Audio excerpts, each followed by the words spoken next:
자민당에 대해서 많은 사람들이 이제 네. 자민당이 뭐 아시는 분은 아시겠지만 1945년 이후에 네. 자유당하고 민주당이 있었는데 예. 사회주의 정당이 뭐, 네. 뭐 득세하는 걸 막기 위해서 네. 합친 거 아닙니까? 예, 예, 그러니까 예.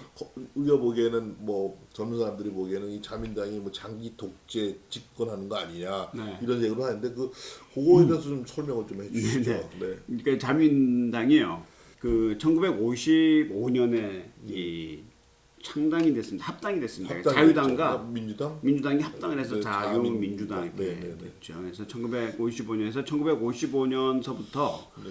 2020년까지 네. 4년을 제외하고는 쭉 집권을 했었어요. 네, 네. 그래서 이제 그 1993년서부터 94년 사이 1년간 이제 한번 그 정치 개혁 정국이 있어갖고 선거구제를 바꿨는데 그새 이제 처리를 잘못해서 1년간 정권을 잃었어요. 네.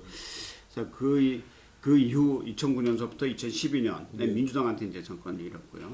그 4년을 제외하고는 쭉 집권을 했었죠. 그래서 93년 이전까지의 일본 정치 체제를 55년 체제라 그럽니다. 네, 네. 55년 체제라고 하는 건 1955년에 이 보수 쪽은 네. 자유당과 민주당이 합당을 해서 자민당이 됐고 네. 또 진보 쪽은 그 당시에 좌파 사회당과 우파 사회당이 있었거든요. 네, 네, 네. 그래서 합쳐서 일본 사회당이 됐습니다. 네, 네. 일본 사회당. 네, 네. 그래서 진보는 일본 사회당이 대변을 하고 네. 보수는 자유민당과 민주당이 대변을 하고 근데 자민당이 계속 머저리티였죠. 그렇죠. 네, 네. 자민당이 이 여당이고 네. 사회당이 제1야당 그런 체제가 계속 유지됐던 체제를 55년 체제라 그러죠. 그래서 55년 체제가 이제 그 붕괴됐다고 하는 게 1993년도입니다만 왜냐하면 그 당시 이제 93년이라고 하는 게 냉전 체제가 부서지지 않았습니까요? 네, 네. 그러니까 일본 국내 정치 내에서 사회주의 혹은 공산주의를 대변하는 할 필요가 없어진 거예요. 네. 왜냐? 근데 공산주의가 다 무너졌으니까 네, 네, 이 공산주의라고 하는 이념 혹은 사회주의라고 하는 이념을 이념적으로 대변하려고 근데 사람들이 다 그걸 그러니까 말하자면 시장에서 정치라고 하는 시장에서 팔라고 그러는데 네. 살 사람이 없는 거예요. 네. 왜냐면 이게 다 붕괴가 됐기 때문에 그래서 이제 사회당이 지금 없어졌습니다요. 네, 네. 없어졌고 이제 공산당이 이제 남아 있습니다. 아주 소수고요. 그래서 자민당 내에서의 정권 교체, 정권 뭐 당과 당이 바뀌는 정권 교체, 내각제에서 당이 바뀌는 정권 교체보다 자민당에서 팩션 내 정권 그렇죠. 교체가 되는 이제 거죠. 파벌인데요. 그러니까 유사 정권 교체? 유사 정권 교체라고 그러죠. 네네. 그러니까는 그거를 이제 1900 그 파벌의 오리진이라고 하나요? 파벌의 기원이 이제 언제서부터냐면은 물론 일본 사람들은 파벌을 잘 만듭니다. 그리고 파벌을 우리는 파벌이라 그러면 좀 조금 부정적으로 보는 경향이 있지 않습니까? 네. 근데 일본은 파벌을 전혀 부정적으로 보질 않아요. 그래서 뭐 어떤 정치가들하고 만나서 명함을 교환하면 그 명함에 자민당, 뭐 지역구, 그다음 무슨 파까지 돼 있어요. 그러니까 아소파는 난 아소파 국견이라고. 일본 정치 문화가 좀 집단주의적인 그런 뭐 것 그런 때문에- 게 좀 있는 것 같아요. 네, 네, 근데 네. 그 자민당을 뭐 미국의 일본 정치를 연구한 학자들 파벌의 연합체라고도 이야기를 하거든요. 네, 네. 파벌. 지금도 이번에 스가가 됐을 때도 그 주류한 파벌이 9개 되잖아요. 네. 7개입니까? 일곱 개 파벌에서 5개 파벌의 지지를 얻었거든요. 네. 그래서 이제 마조리티를 했었는데 자민당 내의 이야기입니다. 네, 네. 그래서 이제 일본 내에서 그 1955년서부터 93년까지 어떻게 그 38년인가요? 38년간은 어떻게 뭐 일당 독재죠. 네. 일당 우위 체제라고 그럽니다. 네. 일당 우위 체제가 그 됐냐면 내에서의 이제 뭐 정권 교체가. 그래서 이제 파벌의 연합이라고 할 수 있으니까 네. 어떤 파벌이 이제 정권을 잡고 있었다. 그러니까 사또 파벌 예를 들어서 네, 네. 사또 파벌이다. 그러면 이제 사또가 일을 많이 했죠. 네. 한일 국교 정상화도 하고. 근데 그 당시에 그 닉슨이 중국을 가고 네. 그래서 이제 그 미중 간의 닉슨 쇼크라고 예, 쇼크에서 했죠. 이제 네. 미중 간의 그 관계가 터졌지 않습니까요? 네. 근데 그 이제 일본도 중국이 너무나 큰 시장이니까요. 네. 중국하고 트고 싶은데 네. 그 당시에 주울레죠. 네. 주울레 사원칙을 해서 네. 사또하고는 우리가 이야기를 안 하겠다. 아. 사또는 미국의 계례 정권이기 때문에 네. 이야기를 안 하겠다. 그러니까 그 말을 하고 난 다음에 한 달 만에 그 자기가 그냥 스스로 사임을 했어요. 일본에 새로운 그 외교 정책을 할 내각이 필요하다. 사또도 상당히 오래 했습니다만. 그래서 그 당시에 한 게 이제 다나카 가쿠에고 그 사또 에이사쿠를 계승한 네. 다나카 가쿠에죠. 근데 사또하고 다나카는 사실은 이제 사또 큰 파벌이기 때문에 일부분이었습니다만 그래도 하여튼 다나카가 한 게 일중, 중일 네. 외 국교 정상을 해버렸거든요. 네. 1년 내에 네. 바로. 네. 새로운 국가적인 과제가 생기고 그러면은 자민당이 정권 교체를 통해서 이제 그런 걸 하게 되는 거죠. 그래서 그거를 유사 정권 교체라고 하죠.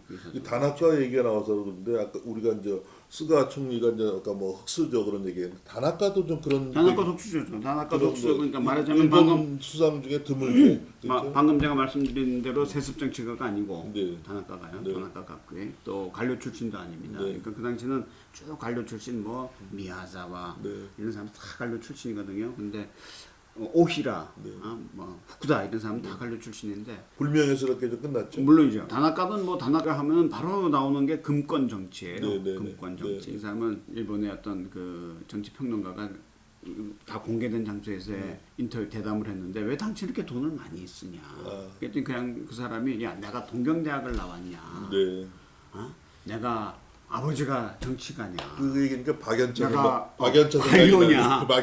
돈으로 인맥을 만든다고 아니 합시다. 그 사람은 이제 아주 솔직해서 그래서 네. 야 내가 갖고 있는 건 돈이다. 네. 그러니까 그래서 돈을 뿌리는 거다. 뭐 이런 식의 아주 뭐 솔직하게 얘기를 해서 사람들을 매료시켰다. 근데 다나카가 근권 정치를 지나치게 했다 그렇게 했는데 일본 정치 자체가 어느 정도는 근권 정치 아닙니까? 그러니까요. 그러니까 이제 파벌이라고 하는 것이 네. 파벌의 여러 가지 기능이 있습니다. 돈, 파벌이라고 하는 직업 게, 발성. 파벌이라고 하는 것이 네. 아까도 이야기했지만 이제 정권 교체할 때 그 수상의 후보격이 되는 사람들을 다 이제 파벌의 영수가 되니까요. 네. 그런 게 있고요. 정치 자금을 흘려보내는 네. 채널이 되는 거죠. 네. 그러니까는 이제 파벌의 보스는 정치 자금을 잘 모아야 됩니다. 그러니까 정치 자금을 많이 모아서 정치 자금을 많이 뿌리면 파벌이 확대가 되는 거고 이제 정치 자금을 모으는 이런 실력이 없는 사람은 좀 그렇죠. 그래서 또 이제 그 자민당이 또 계속 장기 집권을 하게 된 이유 중에 크게 지적하는 것이 그 캐추얼 파티라 그래요. 캐추얼 파티. 그러니까는 캐추얼 파티를 한국말로 어떻게 번역을? 그러니까는 그 파티 그러니까 정당이죠. 네네. 정당이라고 하는 게 이념 정당이 있거든요. 그 아이디올로지카. 미국에서 캐츄럴 파티면 리버럴 뭐 컨서버티가 아닌 모든 걸 다 끌어모는 뭐 그렇죠. 그러니까는 이제 일본 자민당, 뉴트럴 쪽으로 가는 거. 클린턴 쪽으로 자민당 정권이라고 하는 것이 이제 캐추얼 파티라고 하는 거라면 이념적이니까 물론 보수적인 생각, 만약 기업을 중시하고 기업 활동을 중시하고 미국하고 관계를 중시하고 하는 게 이제 보수적인 기본적인 정책이 되겠습니다만 캐추얼이라고 하는 게 이제 예를 들어서 보수지만 노동 문제가 생겼다. 네. 그러면 노동자의 좀 그 노동조합이라든가 노동자의 혜택이 되는 네. 이런 정책을 세우는 거죠. 네. 그다음에 또 환경 문제가 생겼다. 공해 문제가 생겼다. 네. 70년대 일본도 공해 문제가 굉장히 심각했거든요. 네. 공해 뭐 네. 미나마타 병이라든가 네. 이따이 병 이런 게 다 공해 문제 아닙니까? 그러니까 공해 문제가 생겼다 그러면 자민당이 솔선해서 그 공해 문제에 관련된 정책을 쫙. 그다음에 또 요즘은 이제 그 복지 문제가 그 고령화네요. 고령화 소수자녀. 네. 그러니까는 그런 문제가 생겼다. 사회적으로 그게 큰 문제다. 그러면 그게 또 적합한 정책들을 자민당이 네. 막 그 자발적으로 또 적극적으로 이렇게 개발을 합니다. 그래서 네. 그런 의미에서 캐추얼 파티다. 네. 그래서 캐추얼 파티가 굉장히 프랙티컬한 거죠. 그러니까 실용적인 정당에, 그러니까 이념적인 정당이 아니라 실용적인 정당이어서 네. 상당히 성공했다. 그러니까 뭐 고이즈미가 북한하고 문제가 생겼다면 그 사람이 사회당이 아니라 고이즈미 자민당 소속의 총리인 고이즈미가 평양을 방문을 네. 하거든요. 뭐 그런 등등의 이야기입니다.